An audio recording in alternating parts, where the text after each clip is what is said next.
Do you know that there are multiple ways to think about and understand time? What we entrepreneurs think about is how to get time on our side and to help our businesses to thrive. This is the Economics for Business podcast. We are here to help all businesses become champions for customers and value, improving lives with preferred and innovative products and services. We offer you the knowledge and tools to make your entrepreneurial journey a successful one. Now, here's your host, Hunter Hastings. Hi, Hunter Hastings here. As many of you know, at Economics for Business, we try to build a strong and a useful bridge for entrepreneurs and businesses between theory and practice. In order for there to be effective practice, a sound underlying theory is an absolute necessity. This week's a theory week, and our theory is going to be quite philosophical, but in a way that will be of great practical help to entrepreneurs because we're going to help you to put time on your side. Our guest, Mark Packard, is not only one of entrepreneurship's deepest thinkers, but also one of its broadest. He can talk about Greek philosophers just as well as he can talk about Austrian economists, and about psychology and history as well as business and finance. That's important because we're all just beginning to understand that economics is the all-encompassing science. It's about succeeding in life and business, and that's a function of knowledge. And knowledge is an all-encompassing synthesis from every source we can muster. The exact synthesis that each of us assembles and adjusts and adapts is individual. And that, in a system of collaboration, is what makes for business success, economic growth, improvement, betterment, and advance. There's at least one thing all individuals, all teams, and all businesses and projects and initiatives deal with that's common, and that's time. Entrepreneurial action takes place in time. It can't be any other way. And while effort and imagination are unlimited, time is not. There's only so much action we can fit into available time. This simple fact has huge impact on business success. How do we prioritize? When do we act? When's the right time to launch that new service? How often should we update our web page or our research? When do we respond to feedback as opposed to waiting for more? Do we want to be first mover or second mover or best mover? How fast do customer preferences change over time? When will the market be ready? And why does planning time never seem to work out? Projects take longer than planned. The deliverables are overdue. The deck or the video, the presentation isn't ready. I thought I could get this thing done today, but I didn't. The launch has to be delayed. Can a theory of time help us? Yes, it can, as we'll see. And it can be practically applied for real improvement. We've got Mark Packard here to help us. Mark teaches strategic management, entrepreneurship, and innovation at the University of Nevada, Reno, and is a research leader on the nature, source, and process of entrepreneurship. Mark, welcome back to the Economics for Business podcast. Hey, Hunter, it's good to talk to you again. Today we're going to talk about time. And I always read that Austrian economics treat time in a different way than mainstream economists. They treat it as a notation in a mathematical equation. We always think about human beings and about the market as a flow and entrepreneurs dealing with time. So in that sense, it's a critical factor in entrepreneurship in Austrian economics. We're going to explore that today. And let's start with something that sounds easy, but it's going to be hard, which is your definition of time, specifically as it refers to entrepreneurial ventures. Yeah. Have you ever thought about what time is? There's this great quote from St. Augustine, and he says, in essence, what is time? If no one asks me, I know it. But if I have to explain it to someone, I don't know it. How do you explain time? I mean, it's just one of those concepts that we are familiar with, but when you kind of start to really dig down and try to think about what it really is, it's out there. It's really hard to understand, and it's really something that philosophers have grappled with for quite a while. And so I've been getting into that a little bit. In philosophy, there's this term called ontology. And ontology refers to the philosophy of what is and isn't real. And so time ontology is something that I've been looking into. There's some different perspectives on the ontology of time, whether time is real or not. And three of them have really jumped out at me. And really, there's just these three in general. And the first one's called eternalism, and it's the most popular, the prevailing view of time. But it's this idea that time is real. It's this fourth dimension of the space-time continuum, right? You can plot it out with physical space, and you can put points in time just as you can put points in space, and measure time as this dimension. And it really took center stage with the development of physics, and in particular with Einstein's theory of relativity. But if you ask yourself, though, in what sense is time actually real, that becomes a lot more complicated a question, right? It's harder to really pin that down. And then you end up with Zeno's paradoxes. Are you familiar with Zeno's paradoxes at all? No, let's just touch on those. Well, I don't want to go to the details. That'll take us. But basically, this thinker, this Greek philosopher Zeno, came up with all these different paradoxes that are really fascinating to kind of dig into. I encourage listeners to look them up and read about them. But it basically, his thinking, these paradoxes cast a lot of doubt onto the reality of things like time, because it reduces into these confusions that are not easily reconciled. And so the reality of time as an ontology is hard to grapple with. So I don't like eternalism for those reasons. The alternative, one of the dominant alternatives, is called presentism. And presentism basically says time is not real per se. It's subjective. Only now exists in reality. So in the present moment, reality is as it is. And time is just kind of a representation of the flow of reality as it changes, as it continually moves. And so time is not itself a real thing. It's just kind of a way to contextualize reality's flow. Now is real. The future is not real. The past is not real. Those are just kind of mental images that we have.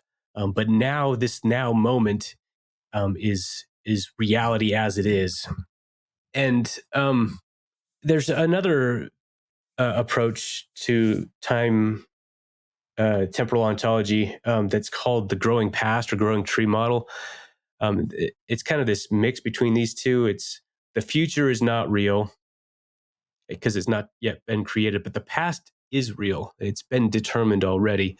And I push back on that one also. It's at least a little more intuitive, but I push back on that because the past is already gone. It's not real anymore. It is a memory. So epistemically, yeah, it's been determined. It's happened, and it's certainly true that there's only one true history, but history just exists in memory, and it's seen from different perspectives. We have all these different interpretations of what really happened. So yeah, my argument is that presentism is the most correct, at least in my view, and it certainly aligns with Austrian subjectivism.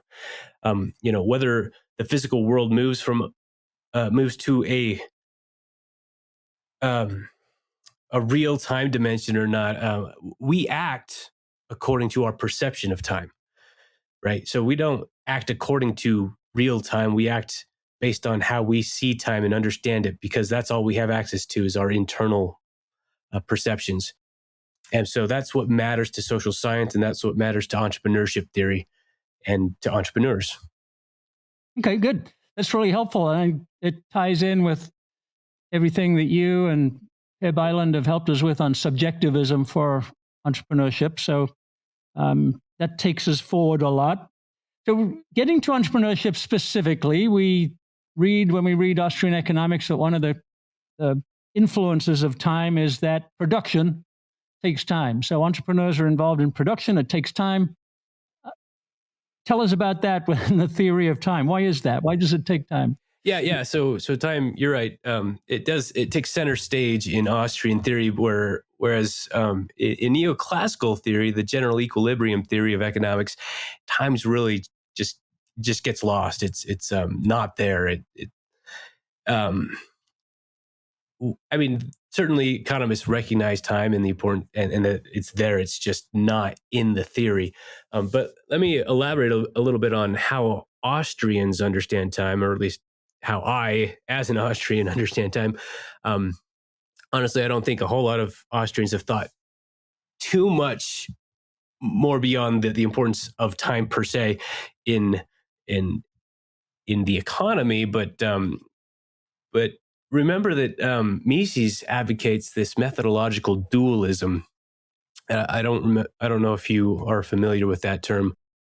Well, the way I summarize it to myself is that there's a different method for the physical sciences that are looking for hard and fast rules versus the human sciences like economics, where we're dealing with human beings. Yeah, that's exactly right. But it's also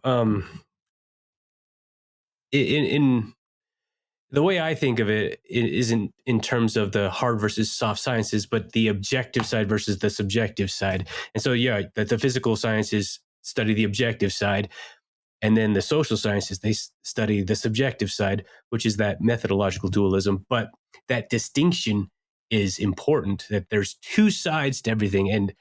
And the typical scientist will cast everything in terms of one side, right? You got the positivists that try to make everything objective, including psychology and all of these other mental processes, and then you've got the postmodernists and that look just at the subjective side and say reality and all is all subjective, that it's all in our mind. But Mises says they're both true. There's two sides. And I think that's absolutely correct. And so, we talked about those two sides in our previous discussions on value, how there's that objective experience of value, that real change and benefit that happens. And then there's the subjective experience of value, from which we kind of interpret that change and learn from it. But time is also two-sided. There's an objective time that's the time that's measured by clocks. We call it real time or physical time. But then there's also the subjective side of time, right? The experience of time, of change, of succession. And understanding that two-sidedness of time is basically the gist of my argument in this paper and my research on time. So this duality of time is going to become really important in some of the conclusions I'm going to draw in a little bit here. But in Austrian theory, they just kind of speak of time as a single construct. Generally, like human action occurs in time. Time is one of those self-evident axioms that you can't deny without self-defeating contradiction. Right? There's no logically coherent reality without time. So it's one of those praxeological foundational concepts. And the importance of time is that because all human action takes time, there is a necessary uncertainty to all action.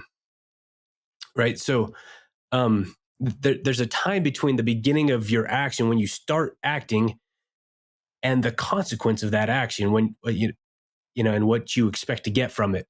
So even if you have a perfect knowledge of exactly what your action would do and cause, the consequence of that action, then the necessary passage of time allows the possibility for change to interfere before that consequence could occur. And so, in other words, by the time my action does what I want, something could have changed in circumstances such that the effect isn't as I expected. And that change might even be in me. And so even if we have perfect causal knowledge there is still uncertainty necessary due to time. And so from the time axiom, we can also derive an uncertainty axiom that is logically necessary. So to put that into the language of economics, yeah, production takes time. Now, Mises means production broadly, not just manufacturing and the like, right? All human action for Mises that isn't consumption is production. We are acting to create some outcome that we can consume that makes our lives better. But of course, he certainly means this to apply to business production also and entrepreneurial production. For entrepreneurs, entrepreneurial uncertainty is implied by the existence of time, right? You have to choose entrepreneurial action long before the consequences of that action can play out. So even again, if you could perfectly know now the demand for this particular product that you're going to produce, the number of possibilities that could happen between now and then when the customer has the opportunity to buy it are extensive, right? And change is really inevitable. So there's going to be differences between now and then, and the customer might not want it by then. And so it's through Mises' praxeological method that we actually make the most sense of entrepreneurial uncertainty, where we deduce this time concept and from that the uncertainty concept, and we can really truly understand this uncertainty that entrepreneurs face. Okay, so here I am, an entrepreneur, Mark. I'm taking time to produce, and we know that's also complex. I'm trying to assemble a lot of different things and make contracts with suppliers and do my research and get my financing and all of those kinds of things. So there's not only time, but complexity and assembly. But just focusing on the time part, should I treat time as one of my resources, as something that's scarce and I've got to manage it like any other factor of production, or is that not appropriate? Well, I think most Austrian economists would say yes, but I'm going to push back on that and say no, actually, not really. And maybe I'm a bit pedantic on this point because it's something I've been really getting into and studying, but I don't think it's really accurate to say that time is a resource. And this is why. It can be useful to talk that way, but we don't actually have control of time. A resource is something that we have at our disposal to use and allocate as we see fit. But it's not time that we allocate. We don't have control of time. Time just flows. What we have control over is our efforts, ourselves, right? We choose how to allocate our efforts in time. And so it's very true that time is scarce. But on the flip side, our efforts are in a way not really scarce in the same way that we typically think of it. Our efforts are limitless, except for, we need to rest and recuperate. But, we have all this effort we can put to different things, but it's because time is scarce that our effort needs to be allocated scarcely or efficiently. So it's this interplay between time and effort that we get to that conclusion that time is scarce. It's just that language is a little imprecise.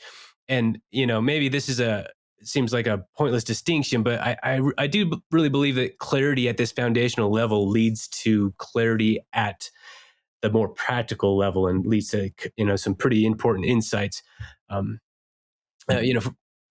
example, we can see ways in which time doesn't really fit the same theoretical framework as other scarce resources, right? You can't defer judgment on your allocation of time like you can with, your other resources. You can't just say like, oh, I'll decide later what to do with my time. Because, time's still going, Mm-hmm. You just did. Yeah, exactly. So it's a little different way to think about it, but I think it's easier and better to think about how do I allocate my effort appropriately in time, and that'll get you a little better clarity moving forward. Yeah, that's really helpful. Actually, I enjoy that distinction. I was thinking about it as you talked. I can get some clarity out of that. So let me try another one. If I can't call it a resource, can I call it a challenge that an entrepreneur has to manage, or a problem to be solved? This problem of time. Oh yeah, absolutely. So that's the challenge for all of existence, really, our human life. Not just entrepreneurship, but it's definitely a big challenge for entrepreneurs. So Ludwig Lockman, if listeners are not familiar with him, he was one of Mises' students, and he did work on the dynamism of the economy and the constant change of economics. And he had this really great insight where he says that because knowledge and experience are inextricably linked, knowledge is always evolving. Basically, he said, as soon as we allow time to elapse, we must allow knowledge to change. So while one of Hayek's main contributions was in recognizing the idiosyncratic nature of knowledge, how everyone has different knowledge, Lockman advanced Hayek's knowledge problem to include this dynamism of knowledge, which just exacerbates that knowledge problem. Not only does everybody have different knowledge, but everyone's different knowledge is always changing. And so what this means for entrepreneurs is that the sovereign over their success, your customers, are constantly learning and changing over time. And in particular, they're changing what they want. And again, that was the topic of our previous podcast on value. Do we need to review that for listeners? Review it as much as you need to keep the argument flowing. I'll make a note in the show notes, Mark. You covered that. It was actually 5 different podcasts, 44, 55, 62, 69, and 73. So we covered it in depth. Yes, we did. Yes. So basically the gist of the argument is that we are constantly in a state of learning what to want through our experiences. So we experience something, and that experience produces a sense of satisfaction or dissatisfaction, whatever the case may be. And from that experiential uneasiness or pleasantness, whatever the experience is, we infer from that conclusions about the solutions that we are using, the products and services that we're using to satisfy our various needs. And this is a cyclical evolutionary process of value learning, and it just never stops, really. And so the goal of the entrepreneur is to follow the customer on this value learning process, to empathically see and learn with them how we can better satisfy those unmet needs, or those needs that are being met, but just in an inefficient way or ineffective way that could be done better. But of course, consumer preferences do tend to stabilize over time. And the reason for that is because we have value uncertainty. I think we talked about that in a previous episode, but basically, we prefer the satisfactions that we know to the ones that we don't know, because we have limited resources. We like the familiarity of those value experiences that we've already had. And so when you're faced with a preference between 2 products, we prefer the one that we've already tried before to the one that we've not tried before, because we know the value we're getting from that. And that uncertainty is a barrier to that. But that stability, and this is kind of a point I wanted to make here, is that stability is actually pretty tenuous. Preferences are never really stable. We're really always trying to look for something that is better, right? our preference isn't for a particular product. It's for the best satisfaction that we can find. And, when that satisfaction is uncertain, we will often prefer the more certain satisfaction, but we're still, if we can get a better satisfaction that is more certain, we're definitely going to choose that, right? So I think economists get lost when they try, and marketing researchers, they get lost with this idea of preferences, of stable preferences, because that's not really what is at play here. We don't prefer A to B in all cases. What we prefer is the best satisfaction we can find. A quick note. Did you know that we provide supplemental materials for each podcast? Listening to and understanding the key takeaways from our expert guests helps you think better about building a more beautiful business. Taking direct action and implementing these strategies is when the real work begins. Take a concrete, immediate step to implementing a better business model today by downloading the show notes and business tool we've created for this episode. Visit Mises.org/E4Bpod. That's MISES.org/E4BPOD and click on today's episode. Now, back to our interview. So I'm sensing a role for a tool perhaps here, Mark, and that's the feedback loop. And it certainly has a role in complexity theory, but also in marketing, since you introduced that term. If I can get fast feedback from the consumer or the customer, I can process it, I can integrate it with other sources of knowledge. Maybe I can adaptively approve or change my processes and innovate and kind of keep up with them. Maybe I'm falling behind all the time, but at least I'm moving in the same direction. Is that valid, that feedback loops help? Yeah, absolutely. As entrepreneurs, you're kind of on the outside looking in. Although I think it's definitely possible, and not just possible. I would encourage you to think of yourself, the entrepreneur, as a consumer, and use your own consumer insights in that process. But you're looking at this consumer value learning process empathically. And the more you can interact with that loop, that value learning process, the more you're going to learn. And so you want to be doing that as often as possible. But here's where the timing comes back into play, right? There's that. You're familiar with the first mover advantage and maybe second mover advantages? Sure. Go ahead, explain from your point of view. Well, if you're learning, I'm trying to think of how the best way to put this, but if you're learning your customers' preferences over time, so potentially are others, and there's a timing effect in terms of getting to market. If you're the first mover in a new industry, you get these advantages of creating some customer loyalty, reducing customer uncertainty, and so forth.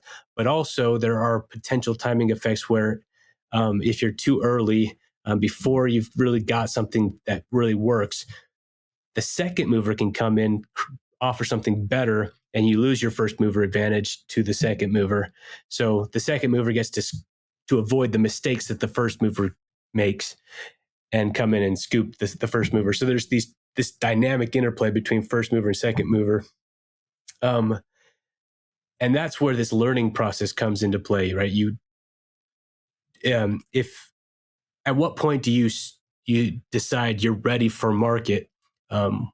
And how do you know that you've learned enough from your customers to really offer what's best and avoid the second mover advantage from taking over your first mover advantage? Mm-hmm. Does that make sense?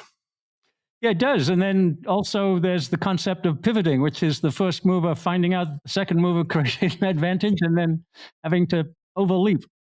That's right. I mean, there's this interesting competitive interplay, but it all comes back down to that value learning process. And so timing ends up being this big, important piece of the puzzle for entrepreneurship. You can be too early to market, and you can also absolutely be too late to the market. And so you have this window of opportunity, as we often say, right? It's kind of a narrow window. You have to get it inside that time frame, and get the value right, or else you're at a point where you have to either pivot or just hang on for dear life and hope things turn out for the best. Well, look, before we get to the subjective component, I just wanted to think about another tool.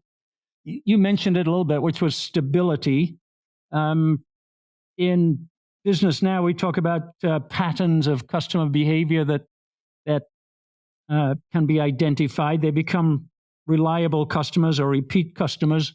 I can allocate some resources to that group with a little bit of extra confidence, perhaps. So maybe that's kind of freezing time. If I can identify a pattern that might last for a while, is that freezing time a little bit? Yeah, I mean, that's, I guess, a way to put it. Is obviously not exactly freezing Right, time, it's but a metaphor. But yeah, our minds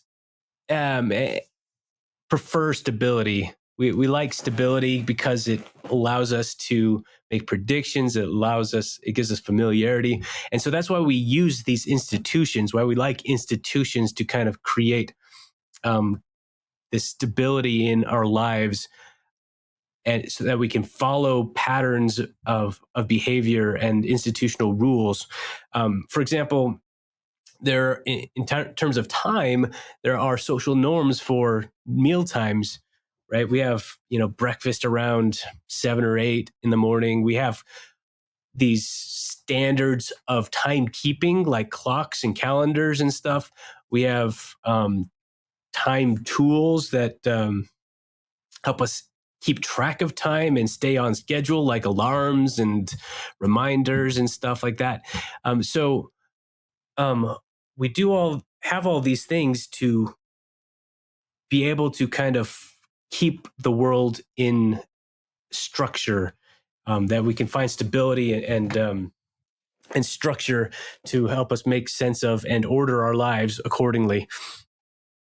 And in business, this is pretty important for a few reasons. And I'll come back to this in a bit. But one thing that came to mind when we were thinking about this was that this customer entrepreneur relationship can find stability like this, right? So you can have this long-term relationship with your customer, especially for recurrent products or services, things that you need over and over again.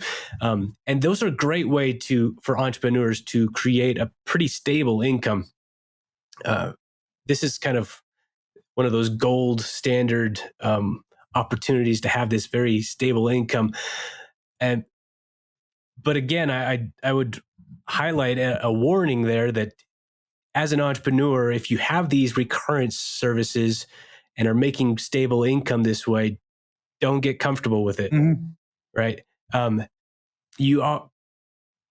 Customers will prefer your product now because there's uncertainty for all other products and services out there, but they're still looking for what's best for them. They're not buying from you just because they have a preference per se for your product. They have a preference to make their lives as good as possible. So you have to keep pushing that envelope. You need to keep going back and looking for ways to improve those services. Again, don't just ask your customers for suggestions. I think we talked about this in a previous podcast. They might be able to tell you, but oftentimes they're not able to articulate exactly those specifics. So again, that's where empathy comes in and trying to understand what that customer need really is. Yep. So you mentioned that one of your focuses is subjectivism, Mark, and we've talked about that a lot. And we highlighted one of your papers on that in a previous discussion. So when I think of that idea of subjectivism, I always think about feelings and how I feel as an entrepreneur that I'm permanently behind time. I'm permanently running late. There's not enough time to assign to everything I want to do based on whatever estimate I have about how long it'll take. Can we subjectively manage that better, or can an entrepreneur, I should ask the question, can they manage it better? Does it help to try to manage time, or just rolling along? There's nothing we can do about it. Well, yeah. So this is where that objective subjective duality of time comes into play, right?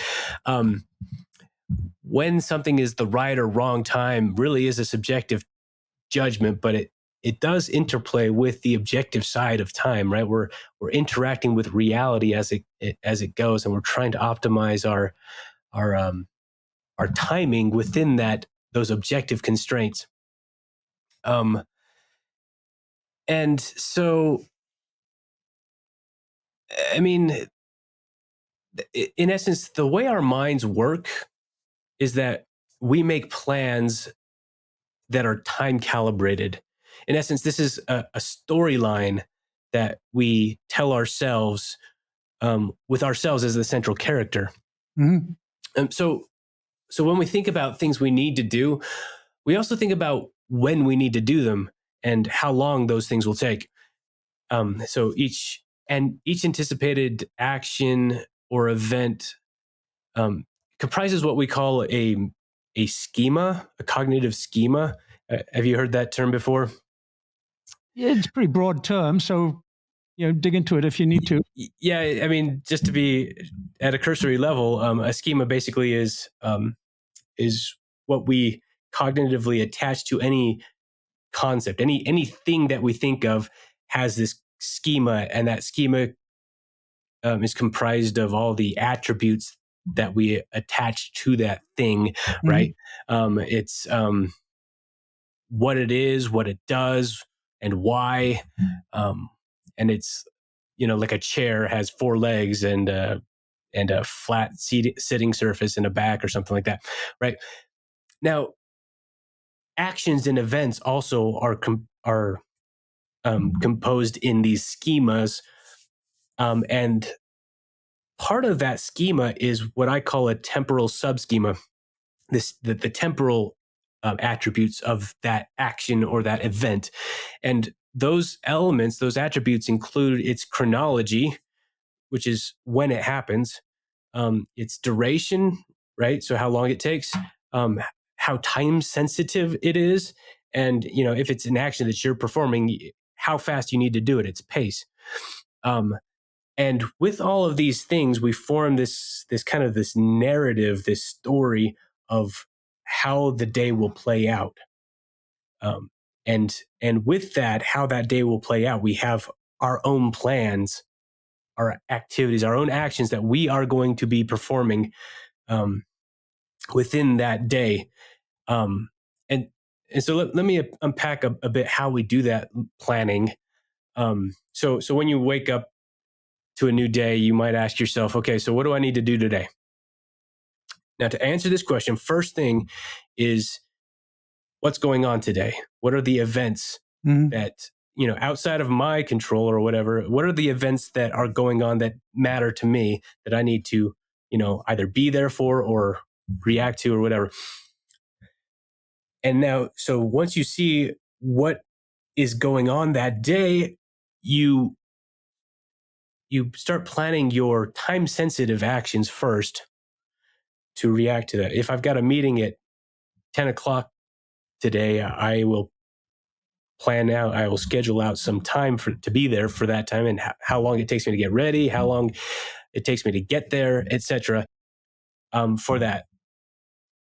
And then you've got all this time left, maybe, and that time is allocated according to, what are the things that I need to do or want to do to use, how do I use that leftover time effectively to optimize my well-being? And so oftentimes we'll try to do them in order of importance to us, right? The things that I need to get done, I'll do first, then the things that I want to, but that not always, right? So the gaps in this time frame kind of need to be filled by according to how long things happen, right? So if there's a narrow time window between things, I can only schedule a few different possibilities within that narrow time frame. And we just basically fill our day with all these activities. Sometimes people are very plan oriented. They want the whole day scheduled out in advance. Other people like me are a little more open to just kind of flying by the seat of my pants and just kind of adjusting as time goes. But that's basically the way our minds work. We kind of schedule out this chronology, this schedule of activities that need to happen, and then we switch as time progresses from activity to activity as needed to keep up with the plan of the day.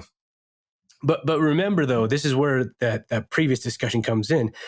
Our timekeeping, our internal timekeeping is subjective, whereas the world goes at this very stable pace of clock time, right? Mm-hmm. It just keeps marching on. So sometimes we make errors in our judgment here. Our subjective perception of time and plans and expectations are miscalibrated, or they get off, and that leaves us off schedule, and we kind of get messed up, and we have to make adjustments. So when things don't go as planned, we might have to alter the pace of some of our actions, right? So how fast we do them, right? If I'm late, if I'm running behind, I might have to drive a lot faster to get to my meeting or something like that. Or we might have to shift our activities around, our plans around, and maybe get rid of some. Like I'm just not going to be able to get to that today because I don't have time. So we're constantly keeping track of our timing, and we're rescheduling things as needed, and making sure to switch tasks at the right time to stay on schedule as best as we can. Yep. Are some people better at that than others, Mark? You talk about people who are perennially late or miss project deadlines or those kinds of things. Some take pride in punctuality and some don't care. Do we have different time clocks? Absolutely. It's and this is fascinating to me. This actually gets really into my own personal experience because I am extremely punctual. In particular, I hate being late, and so I pay very much close attention to time. Usually, when it matters in particular. But so I like to be a little early to meetings and stuff like that. And my wife, on the other hand, is perpetually late, and so we get into it a little bit on this, which is interesting. And so this is something that I've seen in my own life, and it's mattered, and so it's caused me to reflect on it. So this is what I've come up with on how this happens, and this gets into. There's been a lot of research on this, but it's not been pieced together in this way that I've seen so far. And so this is pretty cutting edge, I think. Mm-hmm. But so there's a lot of factors that go into creating our time calibrated plans, our schedule for the day, if you will, right? And a failure in one or more of any of those factors can lead to mistiming errors. And to the extent that they happen over and over again, those it can become regular mistiming. For example, one of the factors is this a failure. There's a cognitive mechanism. This cognitive scientist Csikszentmihalyi. I can't ever pronounce his name right. It's very hard to pronounce. Yeah. So I'll leave it to you. Yeah, he describes this cognitive. I don't know what to call it. It's not a trance or anything, but he calls it flow. Yeah. When you get into the state of mind where you're just totally engrossed in whatever you're doing. And when you're in that state, you totally forget about time, right? And so we lose track of time, and that's why we say something like time flies when you're having fun. You're in that state of flow when you're having fun, right? Mm-hmm. You're engaged in the activity, and you forget about time. Time becomes just something you don't care about, and And when you realize the time later on, you're like, wow, that flew by. So if that happens to you often, then you are prone to letting the activities slip by, right? Your plans get misaligned. They get you miss the shift to the other activities you're supposed to do because you let time slip away from you in that state of flow. So that happens to me a lot, like especially in my research. I do get really into my research sometimes, and by the time I look up, I'm like, oh shoot, I'm late for, I'm supposed to be home already, and it's just that just happens to me sometimes, and I presume it happens to people that enjoy their work. But if that happens to you a lot, alarms are the solution, right? Set yourself an alarm. We have all these technology options now that we can very easily set alarms, and an alarm will disrupt your flow, right? That cognitive state. It'll pop into your cognition, and it'll say, "Hey, remember to look at the clock right now." And so that's a good solution to this common failure. So if that regularly happens to you, particularly when there's a meeting or something that is time sensitive, you'll want some kind of alarm to make sure that you stay out of flow and on track. Yeah. Now, a second possibility is that your internal clock is miscalibrated. Now, I think this one is one that's technology hasn't been able to really help us with yet. I'd be interested to see if any entrepreneurs can figure this out. But when you're young, you kind of learn, you internalize your internal clock. You develop your internal clock when you're young. And the way we do this, I think, is that we pay attention to how long things take. And when we check the clock, based, when something starts, when something ends, we kind of figure out how long things take and their duration. We learn when things happen and stuff like that. And so we are tuning our internal clocks based on our experiences. Now, if you didn't do this when you were young, then you probably didn't fine tune that internal clock very well, right? So, I mean, really, you could blame your parents for your messed up internal clock, right? If your parents were these perpetually late people that didn't really care about time, then you probably didn't internalize that clock very well, tune that clock very well either, right? But if you had parents that were very, on the clocks, very strict with time, then you were probably paying attention to time so that your parents didn't get mad at you. And so you probably internalized a more precise internal clock.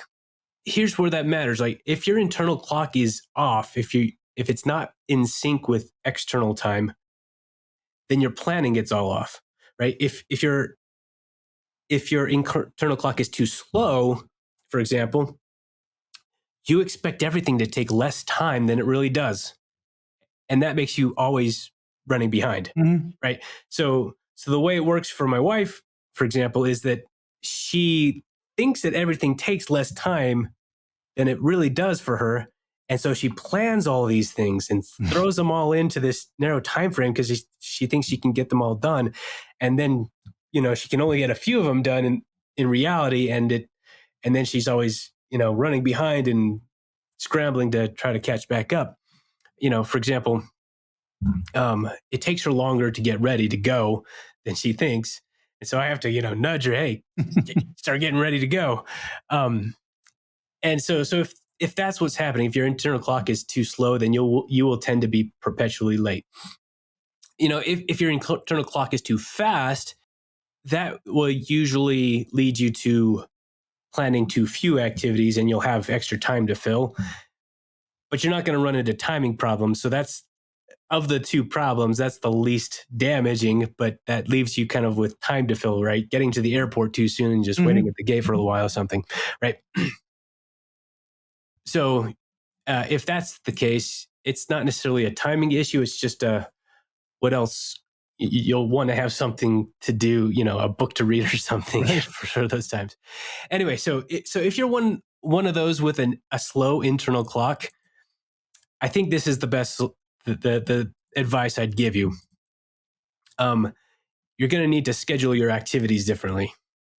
When you're planning out your day and your activities, I want you to kind of flip the way you plan out your activities and your schedule, because this doesn't become a problem unless you don't allow yourself enough flexibility in your schedule to adjust to those errors that you will inevitably have, right?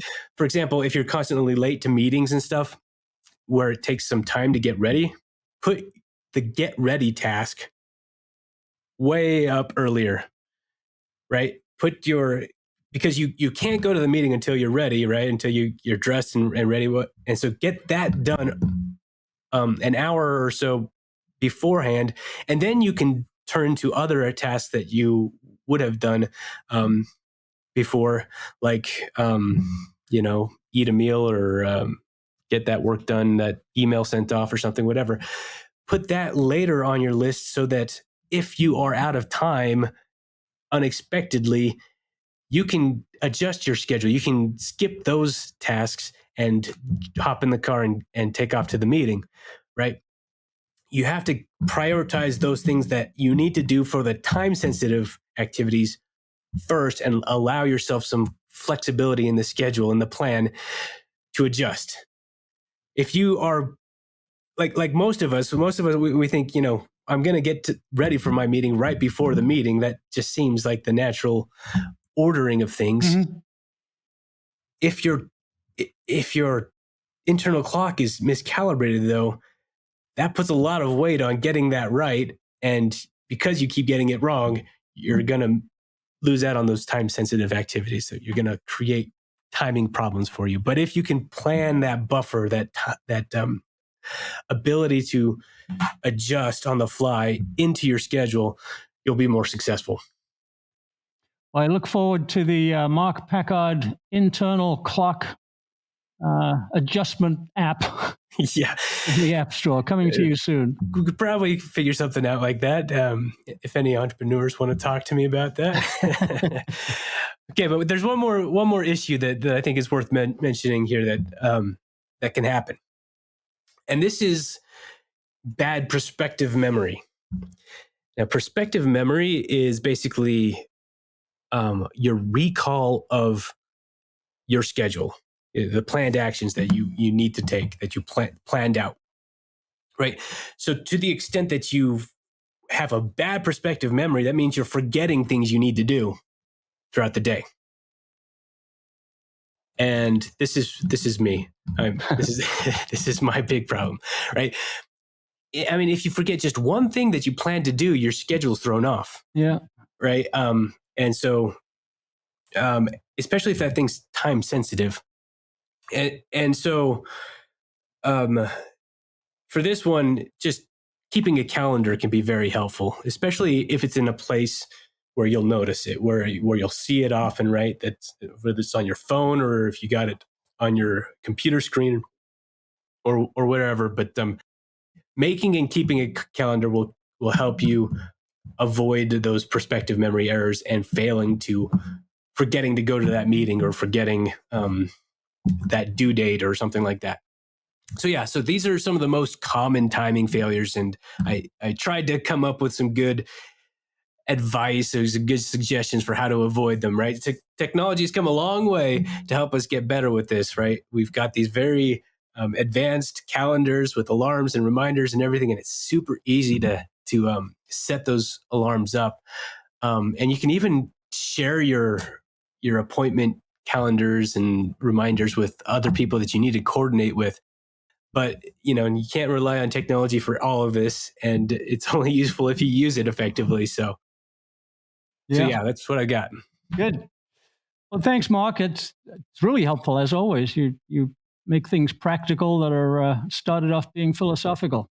So I'm looking at the clock. It's ticking away from me on my screen here. And I was trying to find an analogy, and I'm not sure this is entirely appropriate, but I like it, which is managing all this, experiencing all this, time flowing and turbulent change going on all the time, and you got to change your point of view and your reactions. I saw, I think it was Alicia Huarero, talk about whitewater rafting.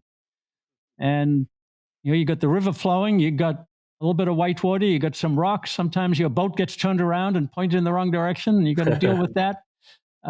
So perhaps entrepreneurship is like whitewater rafting through time. Yeah, I like that. Yeah, because you don't control the flow of the river. It's constant. It just keeps flowing, and you have to flow with it. What you get to control is kind of how you're going to position your boat in the river,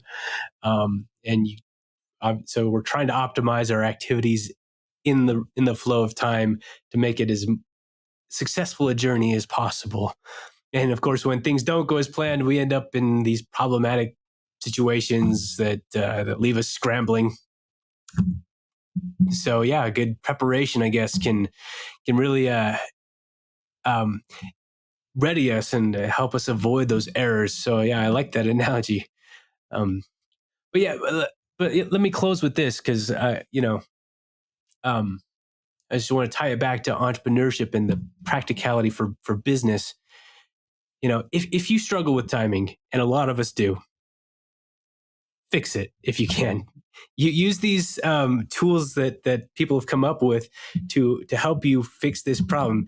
Find a solution that works for you, because being late, missing meetings, missing deadlines, having delays are going to cost you dearly.